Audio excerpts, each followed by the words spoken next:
Kent, England has a lot of storied history, from Norman invasions to Napoleonic era prisons and haunted battlefields. In this series, I am joined by American Civil War and UK history host Darren Rawlings. He will take us through famous events, people, and places in the Kent region. Each episode, we will focus on a different location in Kent and the stories behind them, and listen to a few haunted ghost stories. This is Madeline Firestein with Rooted in Place, where even the darkest places can shed light. Hi, everyone. Thank you so much for joining us here at Rooted in Place. I have my friend and amazing historian, Darren Rawlings, with us today. So it's really great to have you here, Daz. Thanks so much. No, it's an absolute pleasure to be on the other side of the camera, I suppose they say. I don't know. Is that what they say? That is what we can say now. I've been a featured guest on Daz's podcast, The American Civil War and UK History, which he has created. And he's a board member of the American Civil War Roundtable of the UK, which is amazing that we get representation across the pond. So, Yeah, Daz, would you like to tell us a little more about the research you do, the stuff you're interested in with the Civil War, to give our viewers more of a context into your background? yeah. So, history in general, I love it. I love a little bit of everything. But of course, as you know, the American Civil War is my niche. Again, it's down to the fact that I watched a movie called Gettysburg in 2004. First watched that, and then I discovered Gods and Generals afterwards. And I watched them on VHS video for anyone listening and watching, thinking, what the hell is that?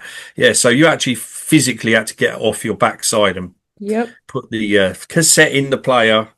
And it was in two parts, which was really annoying because you'd be getting into it and then you'd have to get up and change it. But it was worth it.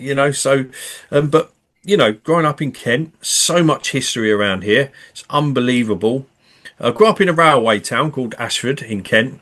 There's a railway hub, very important when it came to the railway in the Victorian period.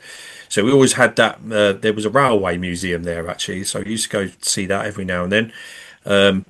Also, Ashford had an amazing church from the 1300s, I think, or 1200s, something like that. So the history is there right on the doorstep. But then, of course, you've got the whole county of Kent, where you've got Dover Castle and Richborough Roman Fort, and so much. It's unbelievable. Dill Castle, Warmer Castle, and then we're very, very close to the border of East Sussex. Stepping over the border into East Sussex, you have the Battle of Hastings Wow. battlefield, which is at Battle, the village or the town of Battle Abbey, or it's known as Battle. So, you've got all that, and it's I was brought up and immersed in it. And school trips, were really easy because they would, it wouldn't take us long to get somewhere. Yes. Yeah, that's an amazing place to live, and it reminds me of how in that region of the world there's just so many layers to the history here, where you can go to Roman times and then step over 1 foot and then you're in a medieval part of the town. The physical layers of the roads, and then just how the town or city or countryside has evolved from all these different eras and epochs. And that gets us into our first episode topic today, which is the famous Dover Castle. Now, Dover Castle has over 1,000 years of history, and we're going to attempt to cover it as succinctly as possible today. And it's impossible because we wanted to give it the time it deserves. But Daz, what brought you to Dover Castle? Because I know you have some connections to that place. Yeah, so obviously, again, living in Kent, so a lot of memories of when this is the thing, if you drive into Dover, it doesn't matter what angle you come in at. You might be coming from the other side of Dover Castle or Dover. You might be coming from my side, where you'd be coming from, into the town below the cliffs. It's there. It's just looking at you. It's so imposing. It's unbelievable. If you're coming across from the English Channel, you can see it halfway across the channel. Mhm. Wow. And again, we're seeing a view that they saw, or that's been seen for 900 years, and everything around it has changed apart from that. Yes.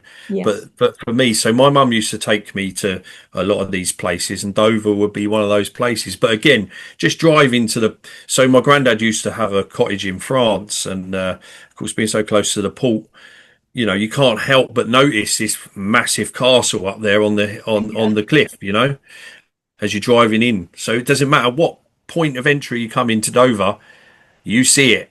Yep. And again, So that's what really drew me to it. But Hmm. of course, then, we would go and visit every now and then and go Wow. around the castle. So yeah. I can't imagine a view like that on a daily basis. It's just, I mean, living in Washington, D.C., I see all the monuments and the famous landmarks, and I'm kind of desensitized to it. But that's on a different level, right? This has been very ingrained into the landscape. So Oh, what I would like to do, 100%. yeah, what I want to do is let's talk about some key events of Dover Castle, because many of our viewers are not familiar with maybe British history or the history of this castle in particular. So I'll have Daz here identify a couple of events that he thinks are very important for the layperson to understand. And when we get into the history of this castle, it will also speak on why this castle still stands and why it's been preserved after a millennia. So take it away, Daz. Yeah. Okay. So originally, again, because of its location up on the cliffs, um, uh, it was an Iron Age hill fort, and archaeology points to that. So in 1962, they uncovered evidence of occupation from the first century BC, and that was found near. So there's different sections of the castle, and I mean I don't know whether you can see behind me. You can actually see the Iron Age hill fort there Oh, nice. within that church and the Roman lighthouse that is there. But of course, because of its elevation and its commanding view over the English Channel, and that is why they put a fort there. So they think that a hill fort was there, So settlement. The settlement predates Roman history anyway. A lot of the stuff they found during that excavation pointed to that sort of aspect of it. But then in AD 43, now actual fact, Julius Caesar did actually come to Britain twice, but then he went back. And then about 80 years elapsed. And then in AD 43, the Romans came back and they stayed. And of course, they're going to look for these places that are important when it comes to, protecting themselves Mhm. and building castles and building forts. And this place was, again, Dover Castle, or the site of where Dover Castle will eventually be. And so they would build Roman lighthouses, and in the actual fact, the one that sits next to that church is probably the most intact Roman building in Britain, I would say, Really? maybe. Yeah. I mean, there was actually three in total. Hmm. And in actual fact, Dover itself sits up on the cliff, but over the other side of Dover is a place called Western Heights. There was another Roman lighthouse there that no longer exists. The Oh, third one, I'm not too sure where that one was, but there was three in total, but this is the only one that survives. amazing. And again, so it was built about AD 43 or around, sorry, AD 113, Mhm. 113. So, and the reason it was there was, of course, because of the channel. The Mhm. ships were coming into Dover and they would need guiding. So they would use oil lanterns. It was like a beacon, Mhm. so they could guide the ships in. And then a little bit later on, during the Anglo-Saxon period, again, they're going to utilize this place because it's so, strategic. You've got to, and again, there's something already probably there at this point, like a fort or something. So they build a church there as well. And so in 1100 AD, a church is built, and it's called St Mary's in Castro. And again, it dates to about 1000 AD. Wow. And its unusual large size is possibly, due to its royal patronage, which is, of course, going to play into the next part of Dover's story. So we start off with our Roman origins. Now we're entering the millennia. So what role does Dover Castle play in the medieval era? And again, it's all to do with that strategic location. Hmm. So when we're talking about the medieval side of things, um, and again, you might not know, ladies and gentlemen, or you might do, but in 1066, Britain changed forever. And again, I mentioned it at the beginning of the talk, about East Sussex being so close. East Sussex, and the Battle of Hastings takes place in 1066. William the Conqueror, he has to secure his supply lines He has to make sure that before he goes to London to get himself crowned King of England, that his supply lines are safe. So he goes along the Kent coastline, and he recognises, again, like most others in past history, Dover is an important location. Not only is it a port, we've got that, that Iron Age hill fort there, which we can build something on really quickly. And that's probably what he did. Whatever was there before, if there was, a fort there, they would have built something there. Probably wooden structure. I know there's a place in Folkestone in my hometown as well. It's called Castle Hill, which is a high elevation place, which again is called Caesar's Camp, I think. But it's got two names. It's called Caesar's Camp, Castle Hill, and they believe that there was a fort there as well. So he's going along the whole of the coastline, Uh-huh. securing those important locations for himself. And the church would have been there at that time, Mm. of course, and the lighthouse. So you think these two buildings would have probably seen William the Conqueror when he came Yeah, up there to right. survey, you know. Now the thing is with the castle itself, the likelihood is after a while, after the domination of the Norman conquest, they would have built a stone structure there. Yeah. But nobody ever knows what that ever looks like. Oh, there's no renderings of it or Nothing. sketches? There's Wow. nothing. There's nothing left from that remains from that original castle. And again, we're guessing it might have it probably was where the new castle that will spring up in 1180s will be built, but nobody knows. There's no obviously Sure. back then they didn't keep those sort of they couldn't take a photograph, could they? I mean, they didn't really even do sketches, so it's anyone's guess. Huh. But so that's when it's really going to change. So we've got William the Conqueror comes, and then that really establishes Dover as a castle, I would say, Wow. at So that it point. right, because we have all this essentially prehistory with the Romans, but it wasn't until we see the arrival of the Normans, but then we don't even have a rendition of what that looked like to them. No. No.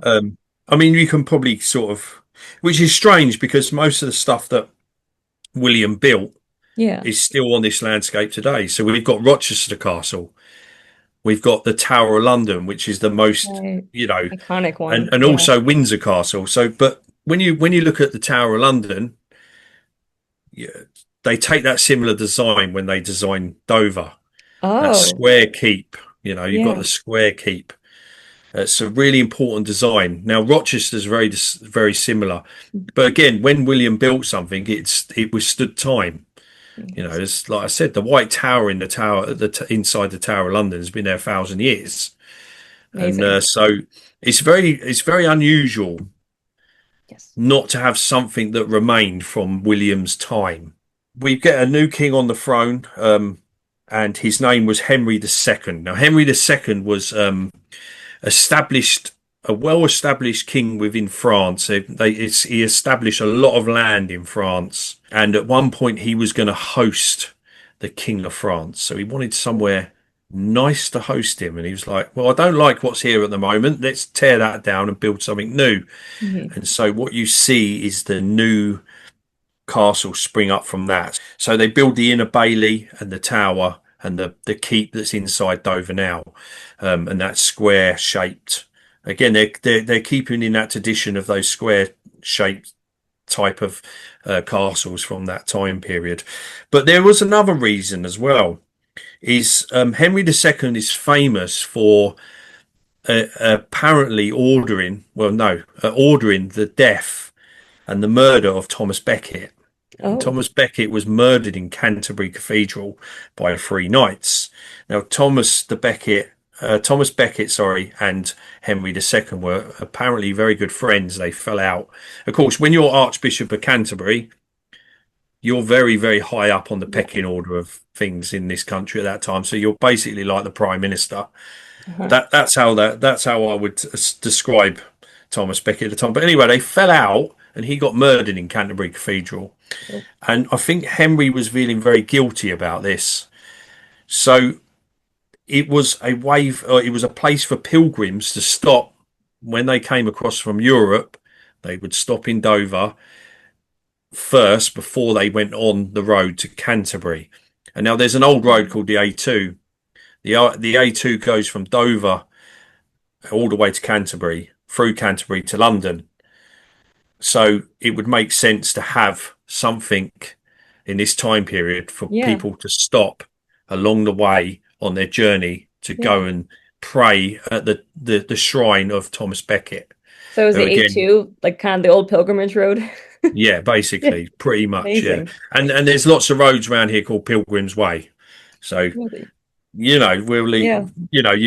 you can decipher that. Yeah, you don't usually think Um, about pilgrimage stops on the English coast. You usually think about them in these very large cities or honestly just abroad. A lot of these pilgrimage sites went into France and into Spain, but I never considered one being on the coast in between or on the way yes. to sites. That's very interesting.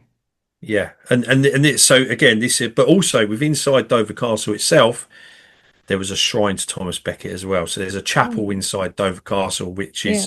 which is dedicated to because again I think he felt very very guilty about it. Apparently he even turned up at so the monks recorded that he turned up at Canterbury um, and was whipped or something Mm, along them lines. I can't remember the exact thing what happened, but he turned up because he was so upset with himself that yeah. he like they used to I think they used to like strip their clothes and Yeah. lash their backs, Right. and so through the guilt he ended up doing that. But again, so that gateway to Europe is only 21 miles away, so people are coming Okay. and going through Dover all the time. Yeah. And again, the old enemy France, that's another reason why we have Right. to have this castle here, is because this is the gateway to England. Yes. The Great Keep and that inner part of Dover that we see really springs up from there. But of course, with most castles in England, they sort of morph into other stuff, and other people add their own parts to it. And that's what's going to happen with Dover. Yeah. Dover's going to change so much over time.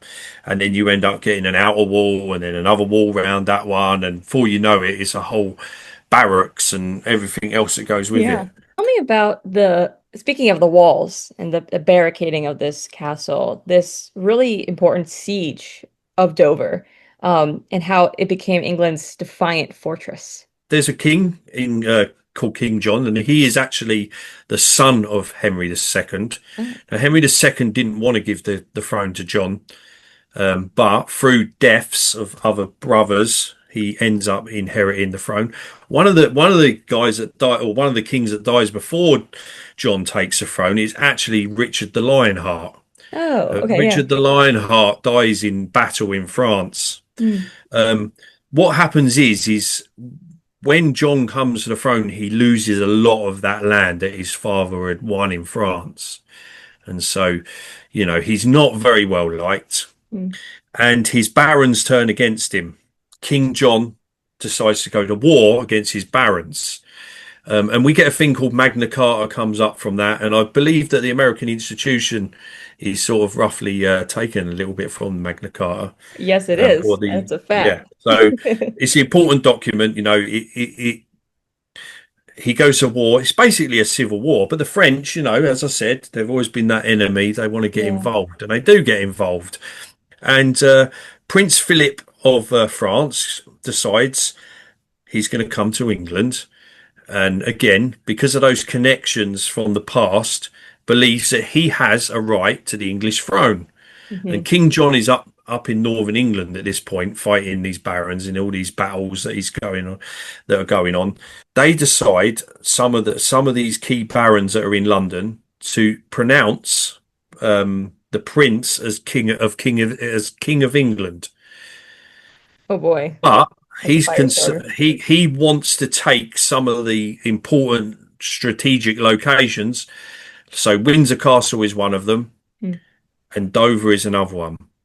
Rochester has already been ransacked and destroyed by King John himself Oh, before he okay. goes off up north. So there's a fantastic movie called Ironclad. It's called, and that's about the siege at Rochester Castle. Okay. And it's a very similar sort of story as far as undermining and digging underneath the castle walls and Mm. things. So very similar story, but it's the other way round. It's King John and one of the barons, I think, that is living in Rochester, is the one against King John at the time, and that's why he goes against him. But anyway, King John's up north fighting, and Prince Philip comes along, and he decides, you know what, we need Dover Castle because of the proximity to the French coastline.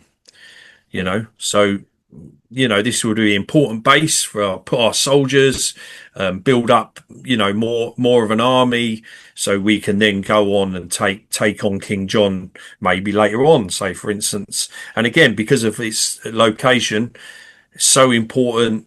It's so well fortified, which Prince Philip is going to find out when sorry, Prince Louis. It's Prince Oh, Louis okay. has been pronounced King of England at this point. Well, not King of England, but the barons have. And anyway, he ends up outside the walls of Dover Castle in 1216, and of course he thinks, I can take this. There's only, I think at the time, there's something like 400 men at arms inside That's Dover. it. So he That's thinks it's all. fair game. He thinks Wow. I can take this. He tries everything, So if you can imagine those, a medieval siege with trebuchets Mm. and Mm. siege engines and battering rams and everything, they literally try everything. But again, at this stage in time, one thing that always seems to work is undermining. So what Mm. they do is they start a tunnel and they dig underneath the walls, one of the towers, one of the main towers, and then eventually they'll get to the foundations, and the wall or the tower will come down, and they can all rush in. Well, Yeah. they actually do that. They actually, and the thing is as well, there's now these tunnels you can still go in, parts of Oh, them. really? Some of them I think are buried way under Dover, but the counter mines are still there. That's amazing that it has been stabilized to this extent. You can still Yeah, be so in there. you can go down and you can walk in those. Of course, the Napoleonic period, they come along and brick it all up, Mm. because they change its use. But these tunnels are there. And so there are probably tunnels blocked up and there are probably other levels. But what they were doing is they were counter mining to try and find each other. And of Yeah. course, if they found each other, they're going to kill each other. I don't know whether they did find each other, but all I do know is that after this long siege, I think about 5 months, 6 months, something like that, they eventually do actually bring one of the towers down, and the French invaders get inside the castle, but it is defended by a guy called Hubert de Burgh. Yeah, and he Oh, is great a name. yeah, he's a fantastic soldier, fantastic guy. He's all for King. He's very loyal to the King John's 9-year-old heir Henry III at the time. King John has died at this point when Oh, they made no. the breakthrough, so therefore the crown has now passed to Henry III. Now King John dies, and apparently he lost the crown jewels. He dies in a place called the Wash, which is up in Oh, Norfolk or up in the fens, up around that area somewhere, um, which is in eastern England. lost or They never found stolen. those crown jewels, by the way, never. So I if think you're there's up there, a you want to theft go here. digging around in the Yeah. mud. Yeah. But anyway, he dies of dysentery. But again, Hubert de Burgh is going to defend Dover Castle no matter Mm. what. He is the warden of Dover Castle at that point, and he's not letting anyone come in that castle. And his 400 knights actually defeat the French army and push them out. And again, but I think if it wasn't for the other walls and the other defences, Yes. it might have been a different story. Mm. But they only got into that inner part. They soon defeated them and pushed them back out. Um, but again, it's a fascinating part of Dover's history. Yes. And from what I understand, it's the only real time that Dover sees any damage. Oh, that's Again, we'll interesting. get onto that a little Yeah, bit yeah. later. Keep Um, that back now, in my head. Yeah. now back to Prince Louis, he does actually come back for another attempt in 1217, which doesn't last as long. Mm. and that is also stopped. They don't undermine or anything like that. But at this point, people are starting to lose faith in him. Yeah. And so he tries, what he does is, and there's a famous naval battle, and it's probably one of Britain's earliest naval battles. And I know there's probably naval battles during the Roman period and the Mm. Saxon period, but it happens in the Kent, off the Kent coast at Sandwich. It's called the Battle of Sandwich. And this, when someone described this battle, so I went to a talk a little while ago. This guy does a talk. He actually works at Dover, and he does a talk on this actual Battle of Sandwich, and it's fascinating. So basically, knights just got into rowing boats, rowed out to each other, and started hitting each other, killing each other and throwing things at each other. And that was a naval battle. That was one of the Wow. earliest naval battles I've ever heard We'll of. count it. Yeah, we'll count it. Yeah, when it comes to the superpower that will become the Royal Navy sort of thing. Right. It's crazy. But the French, Yeah. so basically, he runs out of favour. He goes back home, gets a load of, ships and Yeah. and the French Navy. He comes back to try and, take his, right to the Royal England back, and he comes unstuck, and the English armored men, or whatever you want to call them, naval men, or I don't know what they were. I think they were just like men at arms that got in Yeah. boats and rowed out. And they had this huge battle in the Channel, and they defeated the Prince Louis, and he went back with his tail between his legs and never came back. Yeah. And England stayed, and Henry the Third would rule. And again, I don't know how long because I've not really Hmm. looked into it because there's so many kings and queens. It's unbelievable. Right. But it's a very, very interesting part of Dover's history. That Yeah. siege.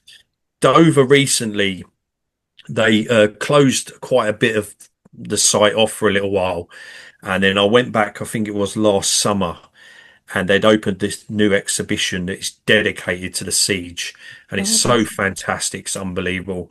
So they have sort of like casemate buildings attached again and again. This is where Dover's history overlaps like an onion.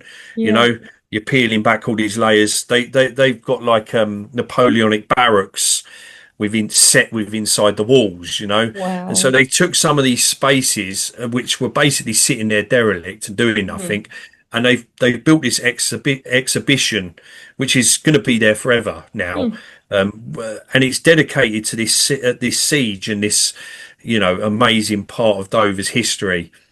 And also want to emphasize, so the French army was camped in the town of Dover at the Uh-huh. time.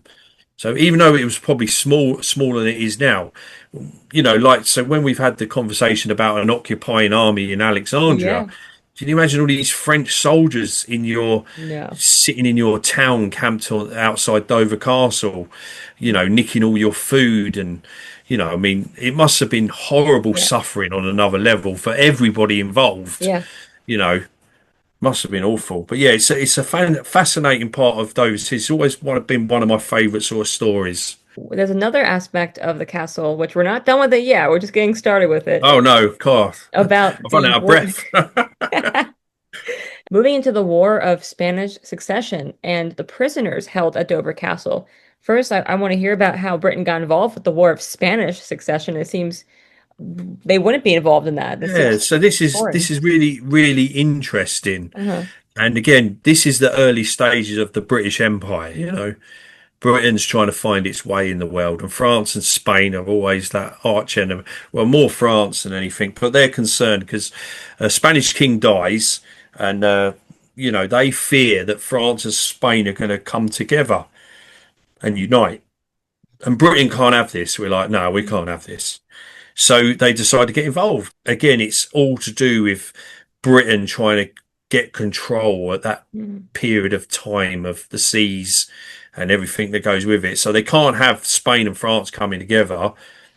Although Spain and France have done that before, but that would not be good for Britain. So No. they have to do something. So they basically start sending, they basically form an alliance with Austria, the Dutch Republic, and others, and start fighting the Spanish and Hmm. French. But of course, with most wars, you're going to get a lot of prisoners, Yes. and mainly captured in naval actions. Because I think, although Britain does, fight some battles on land, most of it is at sea. Yeah. So a lot of these prisoners end up on British ships, and they're like, well, we're bringing them back to Britain. Of course, where's the first place they land? Dover, Yeah. because it's right on the coastline there. And they're like, so where are we going to put these people? So they put them inside the Great Keep. And Okay. I can't imagine, the mess that they made inside there, because from Right. when I've spoke to volunteers in there, when I've discussed this with them, they had the run of the whole keep, Hmm. and there was no one there to man them. There was no one to let. They were basically chucked in there, and they looked after themselves. Oh, what? That's different than It's other just prisons. absolutely crazy. Yeah. Now, what's really cool about it is the graffiti. There is literally Ooh. wall to ceiling graffiti from these Wow. prisoners, French and Spanish prisoners. And then And preserved. yeah, they're all there. They're all there. That's so And special. like, I was lucky one day when I was going round because, again, I don't know why I hadn't noticed it before, but on this particular day, I started seeing some of it, and I was like, "Oh!" And I started following it. And this bloke, the volunteer, was like, "Yeah, look, there's some better ones behind this curtain, and he's got a flashlight. And he was showing me all these, and a lot of them are love hearts and things like that. So they're obviously missing home. They're missing their loved Oh, ones. that's so sad. So Actually, what I do didn't they realize do? they They were drew graffitiing hearts on hearts. the wall, and yeah, Wow. and seriously, some of these, and the dates on them as well. The dates are from that time period, Hmm. and it's just fascinating. It's an insight to you know a different time period, Yes. and they've left their mark basically. But I'm they surprised they it's they still there. ransacked that place. Oh, It imagine. was it was in a right old bad Mm. state after that. And I was just going to say about the conditions. So the conditions were harsh, but typically for that period anyway, Hmm. limited food and sanitization, of course. Where have we seen that before? Right. Disease was common. Um, then, of course, prisoners relied partly on allowances from the state or aid sent from home. So, Oh, they got treated very badly. they got Um, like could receive packages like care packages from home. Yeah, That seems. sort of. Yeah, because I think from what I understand, a lot of the people that were put with inside the keep were important, like Oh, so officers. I right. think I don't think there was any sort of like like lower down Uh-huh. soldiers. I think it was sort of like more important ones. So they did Hmm. have an aspect. They were able to somehow communicate with the outside world. That could also Um, explain why they were left to their own devices, pretty much. There wasn't like a warden commanding them as Yeah, much. They no, were, I think outside of the keep, yes, but not inside. On that particular day that I discovered all this, and it's crazy because I've been to over so many times, Mhm. and I think sometimes it just proves that you need to take your time Right. Yep. and just walk slowly and look at everything I can because imagine you need I'd several never. hours there. Yeah, the minute All I day. noticed it, I was just like I didn't want to leave. Yeah. And that's when I bumped into the volunteer, and the Uh-huh. next thing we was having a conversation for about 2 hours. Wow. But he was fantastic, and he was Uh-huh. showing me all the different ones behind the curtain. Because again, a lot of it's hidden, because you can't see it. Yeah. But it's just absolutely crazy. Yeah. But again, can you imagine as well? This is a castle, so in the winter, there's no, this is during the 1700s. There's no Yeah. heating. It's freezing cold, Yeah. dark, damp castle. Can't imagine what the conditions were like. No. And I would imagine it was something. I've got a vision in my head of it being something a little bit like Andersonville, Yes. where it's just, you know, Free for all, essentially. yeah, free for all. Yeah. The fittest survive, basically. Hmm. Does the castle still maintain importance throughout the 1800s and into the Napoleonic era? Oh, 100%. And again, now we're at the peak of, that empire, Yes. and the threat from France is there. You've got Wow. the Napoleonic Wars that are going to start up soon. So we've got little Napoleon over in Paris, causing problems throughout Europe. Sorry, and so Britain has to build barracks. And I mentioned it a little bit earlier when I was talking about the medieval tunnels.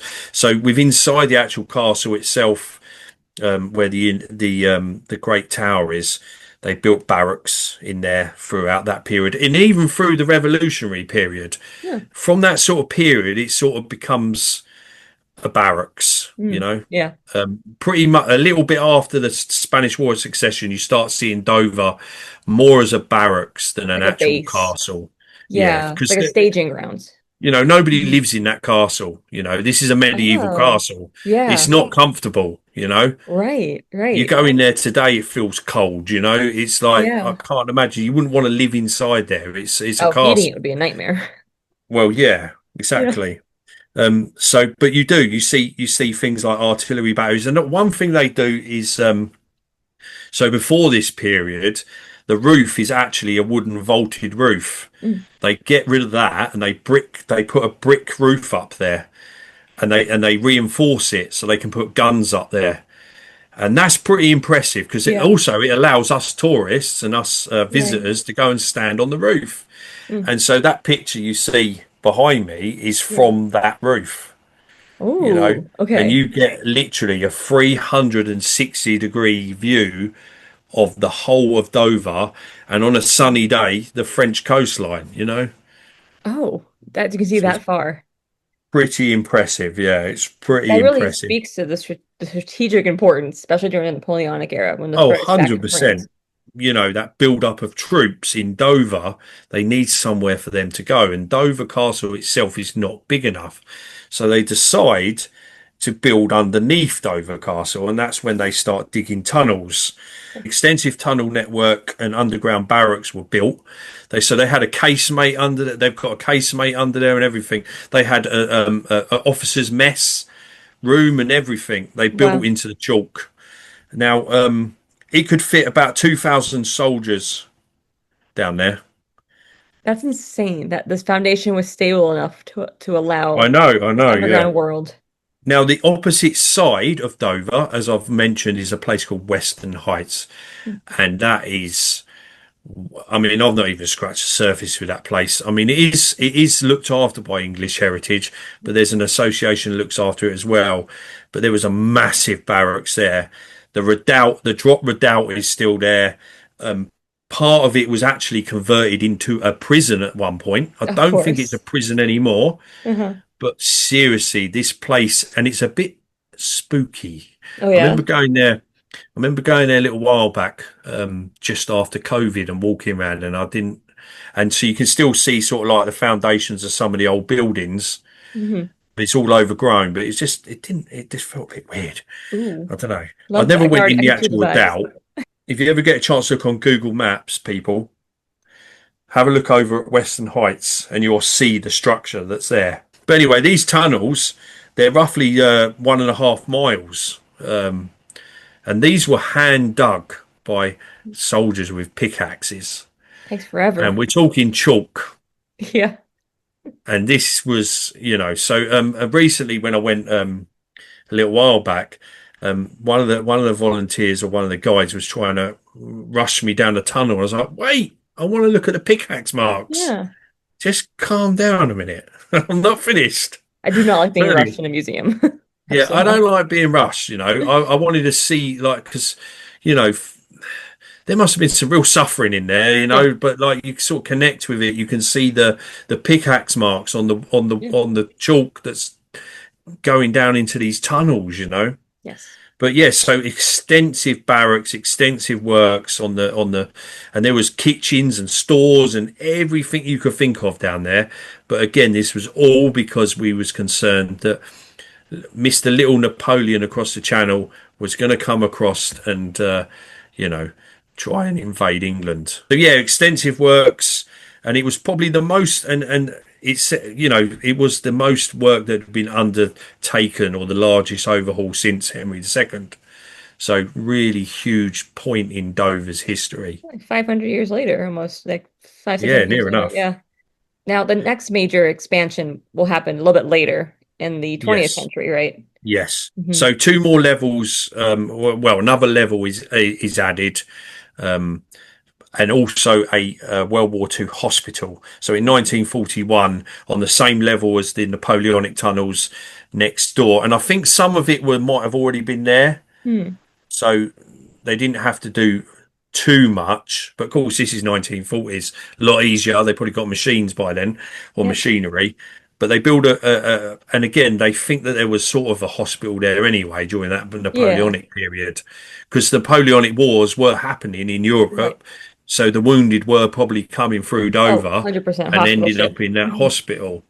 And so you get the hospital and you go there now, and it is set up as a World War II hospital. Oh, And you walk in there, and they've still got the operating theatre and whoa. everything that goes with it. And it feels like a hospital. And Eerie.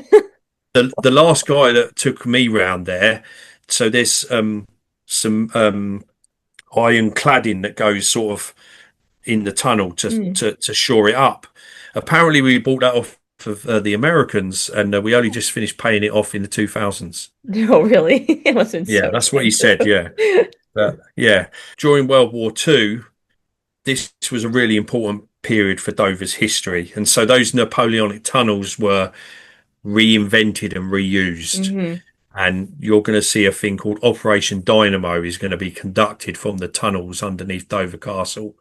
And Operation Dynamo was probably one of, again, if we didn't carry out this operation, Britain probably wouldn't be, wouldn't exist. I wouldn't be sitting here talking English. Let's put it that way. Um, because they evacuated all of the young men from the British Army and some French as well from the beaches of Dunkirk, and Mm. all of that took place. All of the planning, all of the whole operation took place from underneath Dover Castle. Amazing. I did not realize that. That is fascinating. So really, Dover Castle saved England many, many Pretty times. much, pretty Yeah. much. So I think they brought home 300,000 men Huh. that were stuck on Dunkirk, and a lot of that is testament to the little boats that go over. Mm. So they can't get enough. They haven't got enough ships to go and get all these men. So they do calls, or the lifeguard call local boat owners to just Yeah. get what they can, and they all travel across the channel and go and pick up the boys from the Oh, beaches. wow. And again, that was the whole British Army. Hmm. That Right. the World War Two would have, well, Britain would have been done. Yeah. Simple as that, Right. you know. Now, there is a famous photograph of Winston Churchill standing out at the doors of the tunnel. Again, these tunnels were still secret up until the 80s, I believe. Oh. But underneath, they're going to build another level. And so in the 1950s and 60s, some of the stuff is changed, but they build another level called the dumpy level. And that is going to be used for the Cold War period. Ah, so it's So not done yet. What else is no, Dover so they held they out with? they change a lot of stuff. They put blast doors in, they reinforce rooms, Hmm. ventilation, of course, very important. But then they realise that chalk is porous, so if you Oh. have a nuclear strike, you wouldn't have survived anyway. But so they repurpose yet again those tunnels from the Hmm. Napoleonic period to fit whatever time period they're in Yeah. at that time period. And as we know, the Cold War carried on till the 90s. But Yeah. again, a lot of that stuff was still top secret up until I think it was the 80s or so. Hmm. This is fascinating. Dover has this is we don't see many instances of a castle, although unoccupied, still being used. Like we can think of there's so many ruinous castles, right? There's so many abandoned ones. There's so many ones that I mean are still private residences in the families, but for this to still have such a useful purpose and to help with active military strategy is amazing. This is like it's like the Pentagon of Southern England, it feels like. It's like this command But center. How does this castle still stand today? I think it's testament to the way they built stuff. True. But, Yeah. I mean, it's so solid. I mean, the walls, God knows how thick they are.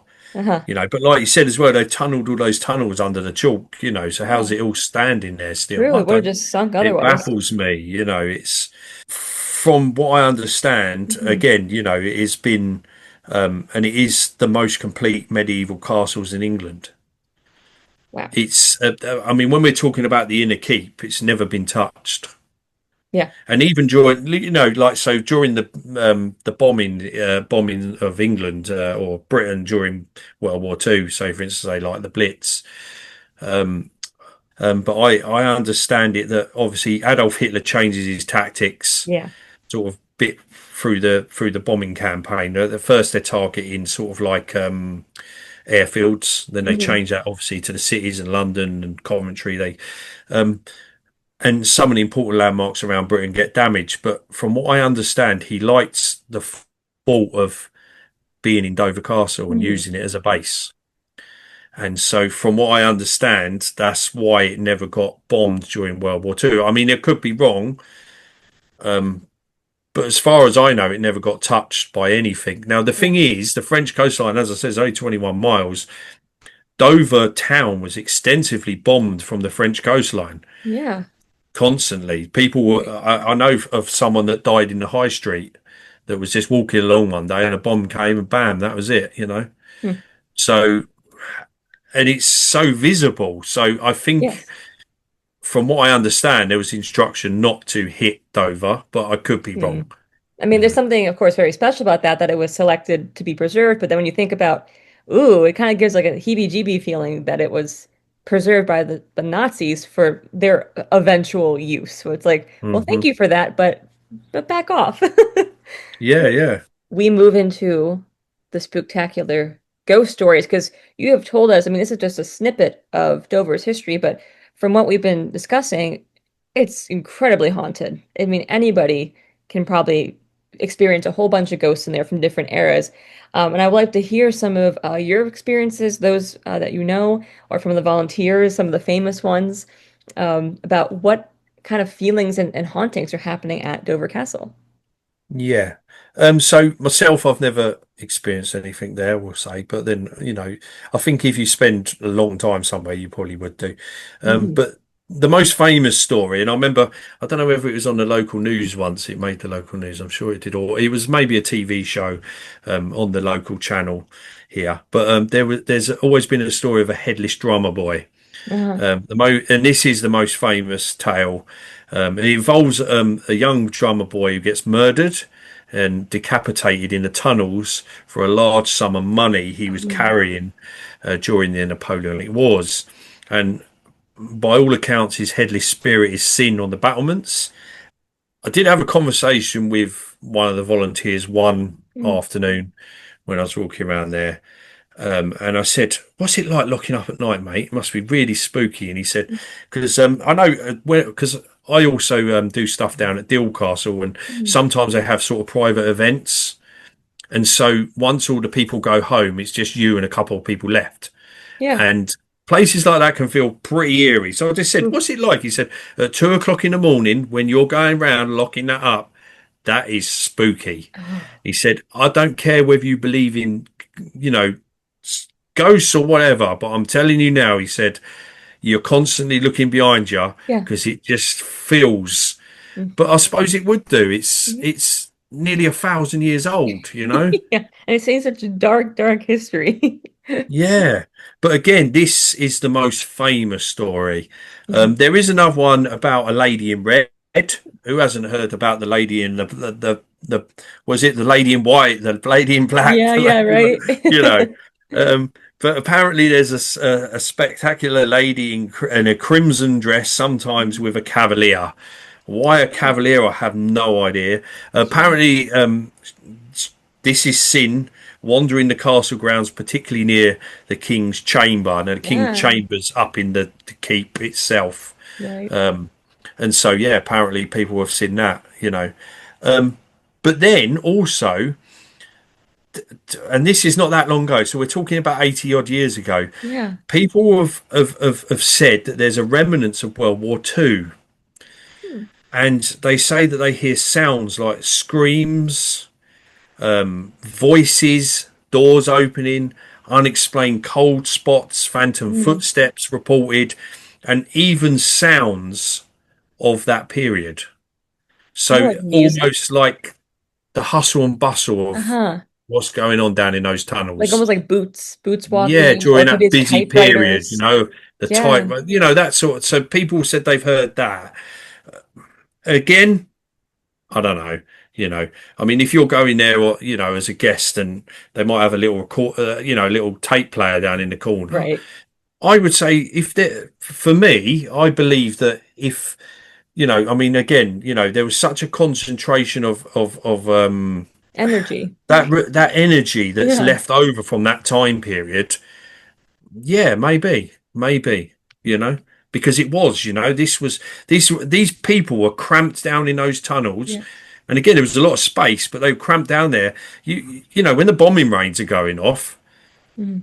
not only that, people probably that are manning the castle on the top level, the actual castle itself during that period, probably didn't Mhm. even know about the tunnels either, because like I said, they're top secret. Yeah. How they kept it a secret, I don't know. Right. So they're shutting these tunnels. So you can imagine that energy's just never gone away, Yeah. sort of I mean, thing. this is a great example of the stone tape theory, where natural building materials absorb events, absorb vibrations and energy, and replay them like a record player. So you have, of course, any brick, the stone, the chalk underneath.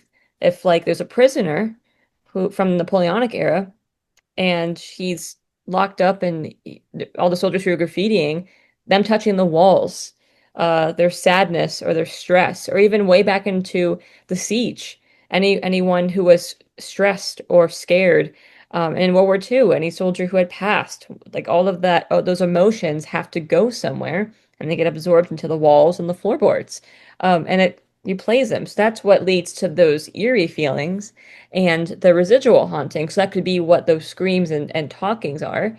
But I would not be surprised if they were intelligent spirits, especially even from 80 years ago. I mean, we're starting to see in a lot of other buildings now, more modern, quote unquote, hauntings.